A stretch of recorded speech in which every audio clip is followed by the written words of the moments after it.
Good afternoon. Thanks for being here. We're here to really brief you on initiative that's been active for about, the chief says, for about over a month, but something that's been in the works for a few years, and that is our, we call them the CEOs, the Community Engagement Officers. And these are officers that, this concept, it was something that was developed, and I think the chief told me in 2014, and it was part of a COPS grant that we received in 2015, and now we're implementing and executing on this concept. And it's really about community engagement and community policing in a way that really connects police officers with individuals and with community organizations and community groups to have a real feel for what's going on the street, other than the traditional, what people would think of police work, answering 911 or going to homicides or robberies or things like that. It's a different approach, and we find that it's very effective, and there's a lot of information that is gathered, not in terms of just identifying who are bad actors, but information that's being gathered in terms of what we can do as a division of police to improve quality of life in the city of Cleveland. So I'll let the chief will talk, then the deputy chief, and then we're going to let each individual officer have a minute to say something, and then we'll be open for questions, okay? All right, chief. All right, thanks, Mayor. Good afternoon. As the mayor stated, the officers that you see here, and there are a couple missing due to vacations and things like that, are the result of a COPS grant that we applied for in 2014 and received. And community engagement officers are really meant to be out there as the eyes and ears, not just of our police division, but of the community. And their mission is to engage with the community, all the stakeholders, all of our citizens, our business folks, and then to bring that information back to our frontline officers so that they can have better interactions with the community. Their mission is also, as the mayor stated, on the quality of life side of things, to make sure that we do whatever we can to address quality of life issues, and that we engage the community in addressing those things in what we call our problem-oriented policing plan. So they have a big task ahead of them. I think they're all up to the task, because the things that we're asking these officers to do right now, they've been doing all their careers, and that's why most of them were chosen, because they're engaging to the community. They know the different communities within their respective districts, and the people know them. So it's a perfect fit to further that relationship, so that these officers are the conduit between our officers and the community, so that, as we've stated time and time again, every Cleveland officer becomes a community policing officer. So with that said, I'm going to bring up Deputy Chief Drummond, and he'll talk a little bit more about the program.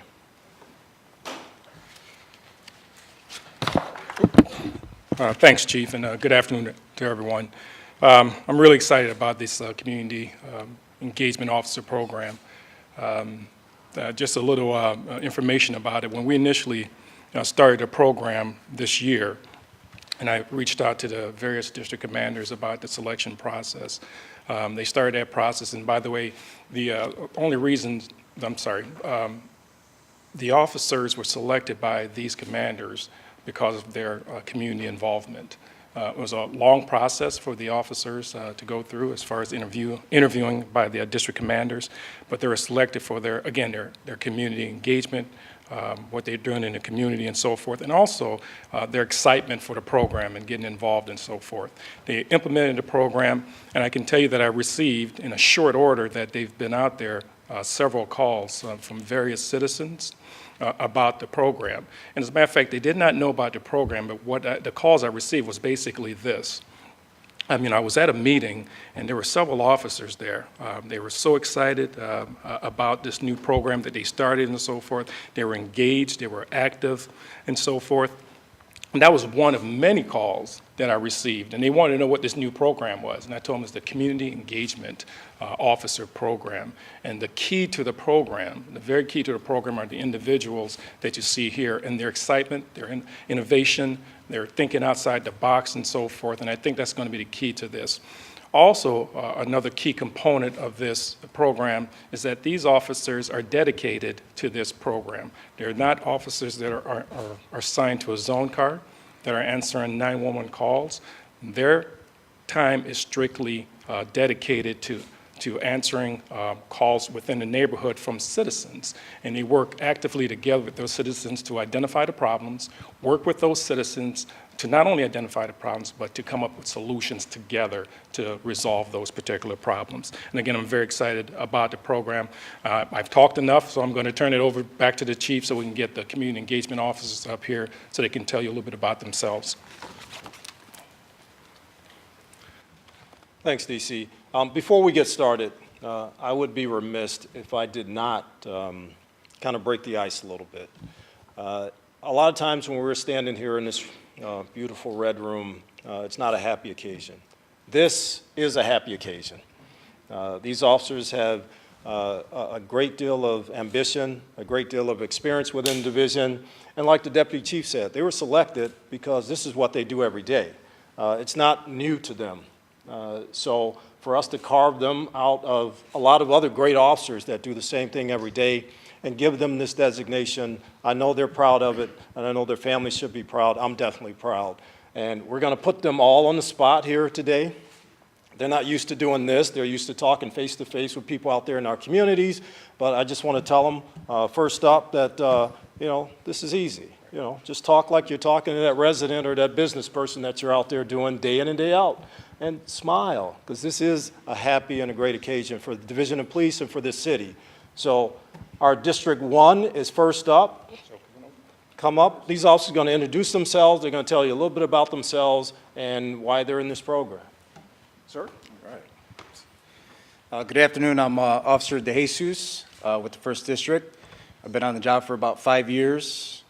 To me, this is very important because it builds a relationship with the community, a partnership. We've been to the rec centers. We've been dealing with the churches. And to me, that's very important to build that relationship. Because if they have problems, they can always, come to us if they don't feel comfortable with a patrol car, and we could pass along the information to the patrolmen. So for me, it's very important. First name? Juan. We'll give you all the names. Hi, I'm Officer Lanice Turner. I'm from the 1st District. I've been on the job for 2 years.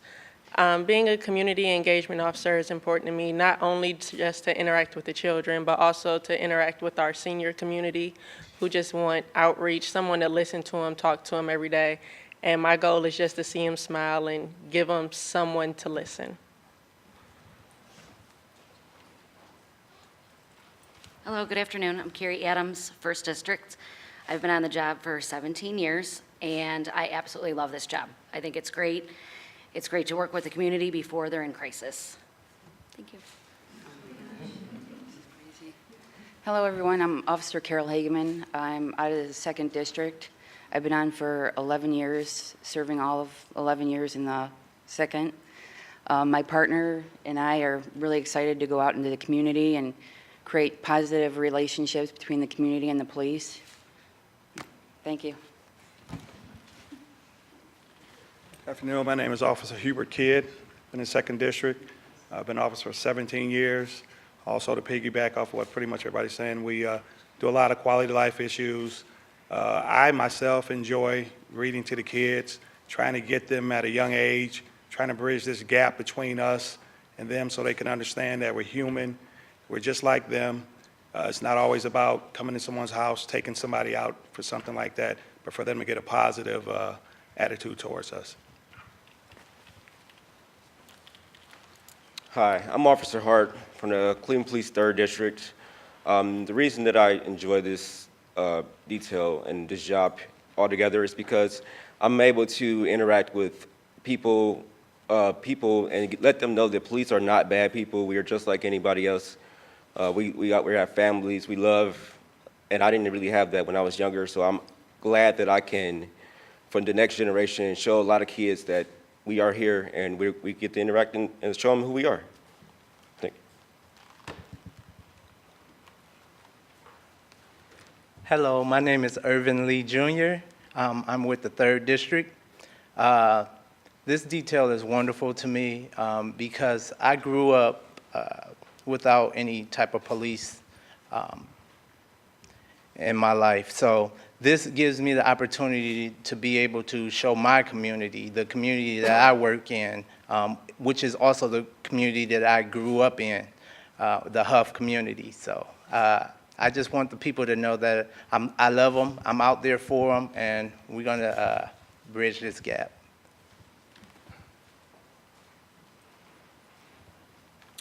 My name is Rayshawn Raheem. I work in the 3rd District, 4 years with the City of Cleveland, 2 prior years at another police agency. I was once an explorer. I started at 14, and going through that program, I instantly knew I wanted to be a police officer.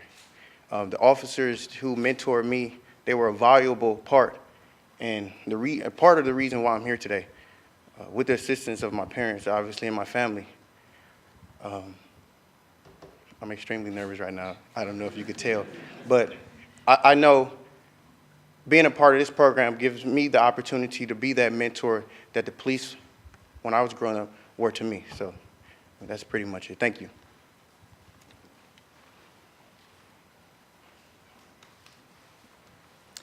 Hello, my name is Carmen Hall. I've been a police officer for 17 years.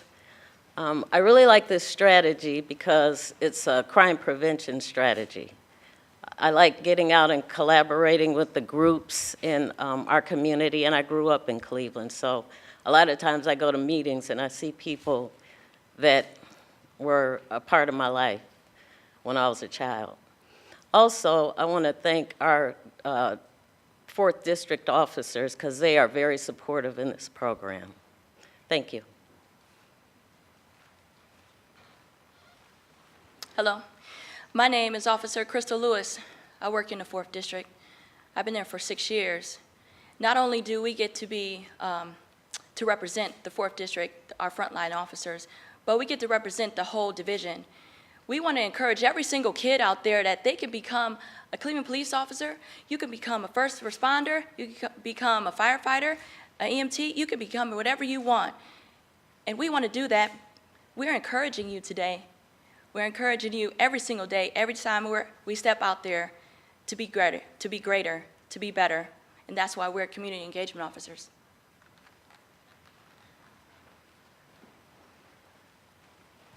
Good afternoon, everyone. My name is Nelson MUNIZ. I come from the 5th District.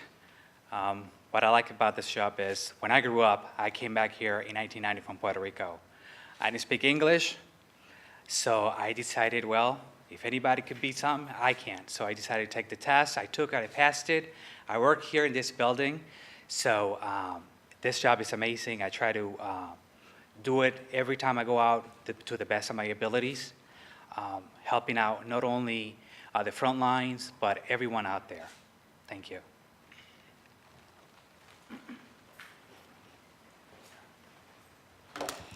Officer Sabrina Walker, 5th District. 17 years as a Cleveland police officer, and the highlight of the position for me has been that I'm able to police the same community where I grew up, and it gives me an opportunity to give back to the community, the same community that invested in me. Thank you. Guess last but not least, I'm Officer Waters from the 5th District. I got 5 years of service. Prior to joining this beautiful department here, I was in public works and recreation for a couple years as well. Worked at, in my district, in the 5th District, I worked at Glenville and Collinwood for a few years as well. So what I'm getting out of this whole program is there's a lot of community meetings we have to attend. With my officers I'm working with right here, we kind of spread out through different, things, events, community meetings. So what I'm really proud of seeing is the feedback we're getting from the community, because we're actually out and about handling some of these quality of life issues. So that's about it. Is everybody? Chief?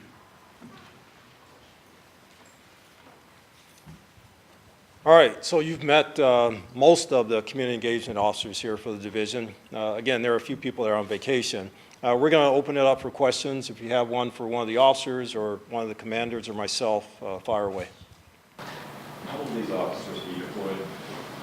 Again, these officers are deployed 3 per district, so each district within the city has 3 officers for a total of 15 officers. Bikes or walking? Well, they'll do all that. They have vehicles, of course. There'll be bike patrols that they can engage in, as well as foot patrols. And as Officer Waters stated, one of their main functions is to go out there and hear what the community has to say, to attend the community meetings, the block club meetings, the community functions, the schools, the rec centers, and really hear what people have to say, and to try to assist the community in solving if there are issues. And like Officer Krista Lewis said, to encourage our community to become a part of the Department of Public Safety, to come out and serve their community as a police officer, firefighter, or EMT. Can you talk about what their day-to-day duties might look like? You know what, I'll let a couple of these guys give you a day-to-day. If we can get like 2 people to just a short synopsis of what you guys do during the day. Well, part of our day begins with checking our emails, phone calls, and things of that nature. If we had to complete a special attention form or handle a PAC complaint, or forward the information to the necessary units so they can handle if we're unable to. Once the information is given to the unit and they're able to handle, they give us the information back where we can advise the citizens or the person who submitted the complaint or the information that it's been taken care of, and hopefully you see a change. Do you go to meetings? Yes, we go to meetings. Okay, thank you. We go to the community meetings. That's where we get most of our information from, the face-to-face. Some people don't like to call. They like, or text, or whatever that may be. I enjoy the face-to-face. And that's what we in the 3rd district, and I'm pretty sure all the other districts do. We do that face-to-face. If we get a call and you can't come to the district, we go to you. If that's at McDonald's, if that's on a corner, if that's at a gas station, that's where we go. And we get that information.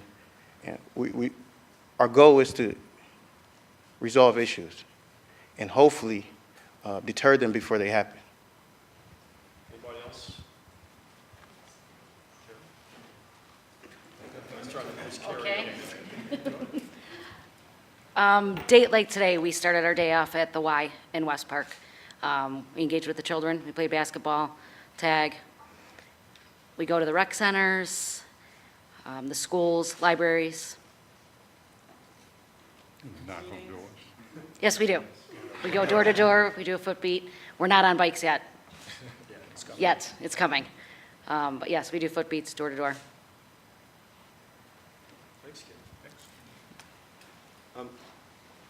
I just want to kind of emphasize that this is, it's a new program for us. It's not new across the country. There's a couple other cities that actually do it. But we want this program to evolve. We don't want it to be stagnant. We're not just going to do meetings. We're not just going to do, bike patrols. It's up to these officers to go out there and figure out what's the next best innovation in policing and community engagement that we can make a part of this program. So it's not going to be a static program. It's going to be an evolving program. Anything else? It sounds like a lot of these officers were identified because these were things that they were already doing in the community, and that's why they were chosen. How do we get other officers to be just as involved as these officers already have been? Well, part of their duties is to pass on that information that they get from citizens so that our other officers can take care of that information. But part of their duties are also to bring those officers face to face with those community people to talk about those issues. I think Officer Rahim talked about, a lot of people don't want to send a text or write a complaint or email it or call it in. They want to talk to you face to face. So part of their duties are the officers that actually work in that particular area that the concern is, to bring those officers face to face with those citizens, to make that one-on-one connection, so they can actually have some say in how that issue gets resolved. And it doesn't mean that there's only 3 officers per district who would qualify for this. These are the 3 officers that were selected. So there are many other officers who would be very good at doing this, but we only had budgeted 3 per district, 15 in total. So that's why the selection process was, the commanders, why don't you tell them how you went about selecting and the fact that you did have other people that you could have selected. Brandon? I got this one. I'm Commander Kutz from the 4th District. It's absolutely true that we have a lot of officers in the districts that could do this job. It was a long selection process. We looked at a lot of different things. We looked at their ability to engage the community. We looked at their ability to know who the leaders were in the community. We looked at their ability to coach and mentor other police officers and be an example of the skills that we want all our police officers to exhibit. That being said, we have a lot of officers already that are doing these things. So the other thing we want to do is make sure that we know all the different types of community engagement that our officers are doing, and that's part of their task, is to help document what other officers are doing in the community, which I think the other commanders could agree is quite a lot. Good? Thanks. Any other questions? The city's also working on its community policing plan. Will there be any crossover here, like when that plan ultimately gets implemented, will these officers sort of act as role models for their fellow officers to know how to do that? Definitely. Our CPOP plan that is in the final stages with our consent decree process, I mean, this is a part of that CPOP plan for But community. this was not, I just want to make it clear. Yeah, go ahead.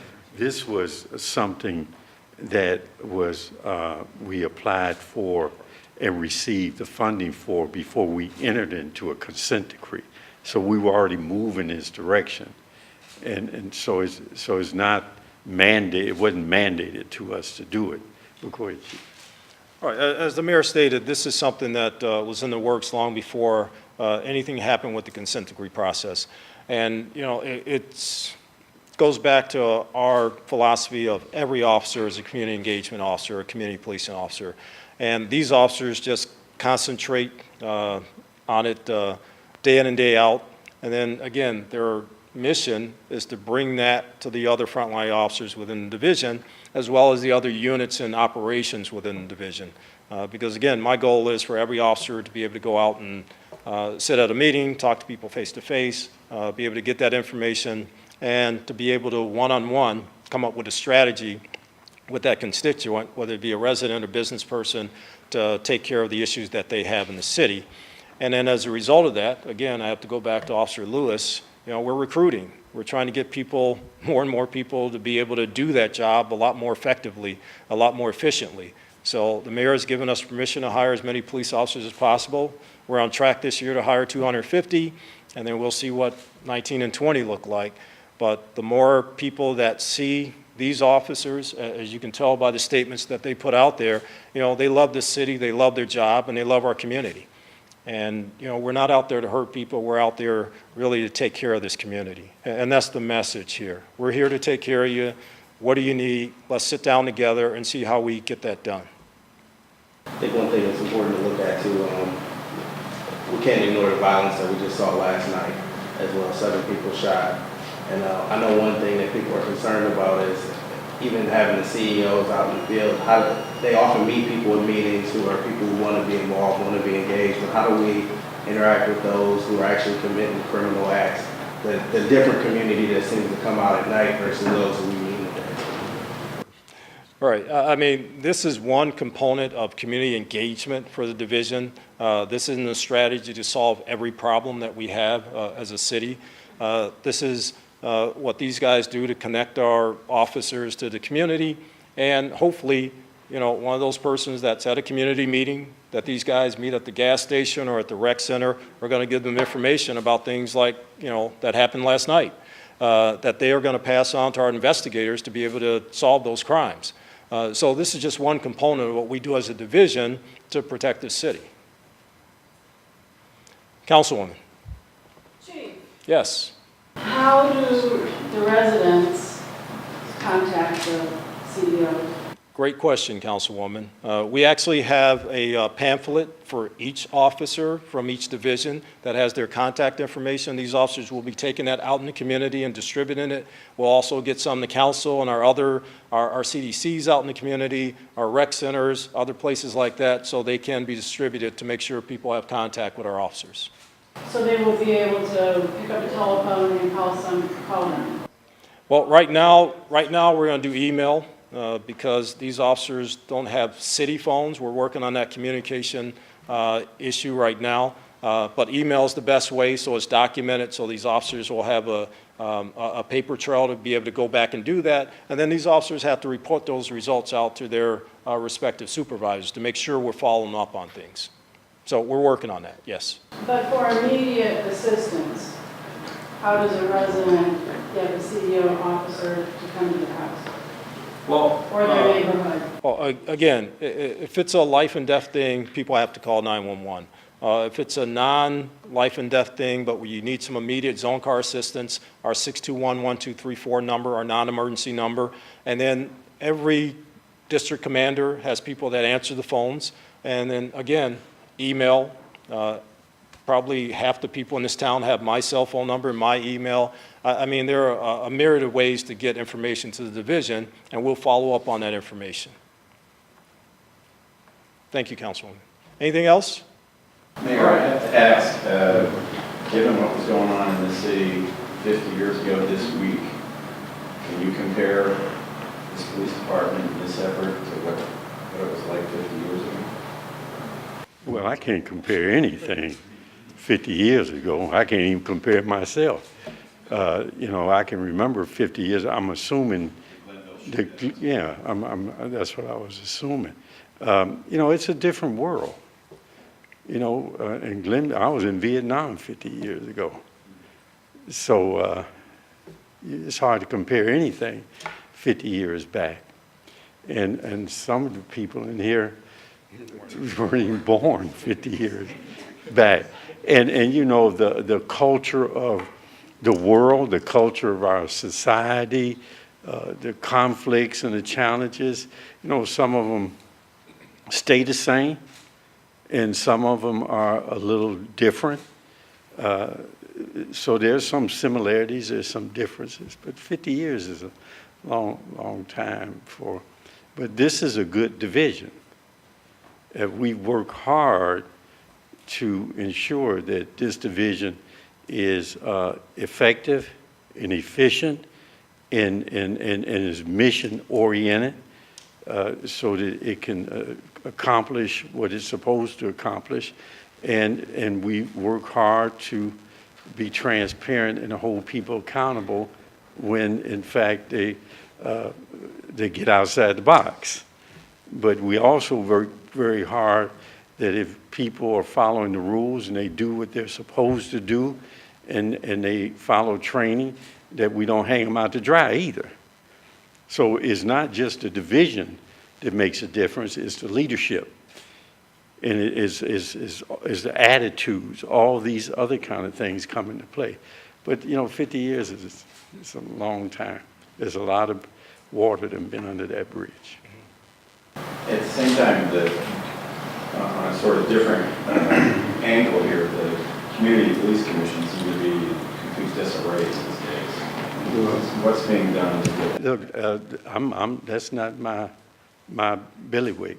When the settlement agreement was that they are not under the auspices of the mayor, the city of Cleveland. The mayor does not even pick who sits on the commission. There's a separate body, a selection body who picks who sits on it. Since they are, the mayor's only responsibility is to swear them in. So I have no authority over them. I don't pick them, and how they do their businesses and whether or not they're successful is on them. We do what we do. And I think we do our business pretty well. And go back, let's go back to the first thing. And I don't mean to be long-winded, but there's nobody here who's been around for 50 years as a police officer. But I know that there, anybody my age or can remember even 30 years ago, the kind of training that you get now, the type of training, the intensity of that training, the repetitiveness of that training, the frequency of that training, all of that stuff, the recruitment, the equipment that we give officers and the technologies, that's a big difference in not just 50 years ago. You go back 30 years, 20 years ago. There's a huge difference. You were in the training, and I know that a lot of what y'all did in training was substantially different than probably a decade ago. So it's those kind of things. These things kind of evolve. By the way, is COPS funding still much left of that? Well, I was asking the director that question. We know that there's been some indication from the Department of Justice that that they were going to eliminate or reduce some funding coming out of the Department of Justice. I don't know if this would have fell in. We already had this money.